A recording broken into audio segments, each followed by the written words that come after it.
আবারও চলে এলাম একটা নতুন ভিডিওতে। আজ যে শাড়িটা আমি পরছি, এই শাড়িটাও আমাদের কারখানারই শাড়ি। এই শাড়িটা ক্যারি করা খুবই ইজি।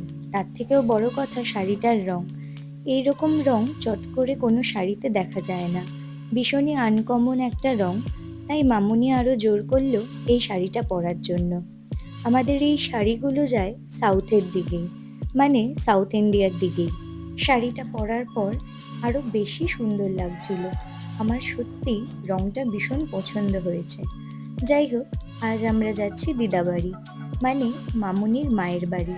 ষষ্ঠীতে যেতে পারিনি বলে আজ ওই আম কাঁঠাল আর শাড়ি নিয়ে দিদাবাড়ি যাচ্ছি। বহুদিন আইব্রো করা হয় না, তাই মুখটা অনেকটাই অন্যরকম লাগছিল। তাই হালকা করে একটা লাইট কালার নিয়ে আইশ্যাডো ইউজ করে নিলাম। সাজতে সব মেয়েরই খুব ভালো লাগে, তাই একটু সাজার সুযোগ হলে আমি একদমই ছাড়ি না সব কিছু ইউজ করার থেকে। আর যে লিপস্টিকটা ইউজ করছি, এটা আমার বিয়ের তত্ত্বতে পাওয়া। কালারটা এতটা ডার্ক হওয়াতে আমি খুব একটা ইউজ করি না, ওই লিপ লাইনার হিসেবেই মাঝে সাঝে ইউজ করি। আজও তাই করছি। তারপর এই জুডিও থেকে আনা লিপস্টিকগুলো, এগুলো এতটাই আবার লাইট যে শুধু শুধু দিলে ভালো লাগে না, তাই দুটো কালার একসাথে মিক্সড করেই দিই, যাতে একটা পারফেক্ট নিউড শেড তৈরি হয়।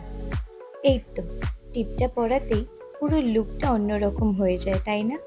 আজ আমি ইউজ করছি স্কিনের এই সেরা পারফিউমটা। এটা খুবই মাইল্ড একটা ফ্রেগনেন্স দেয়। যাই হোক, আজকের মতো ভিডিওটা এখানেই শেষ করছি। ভালো লাগলে চ্যানেলটা অবশ্যই সাবস্ক্রাইব করুন। দেখা হবে পরবর্তী ভিডিও।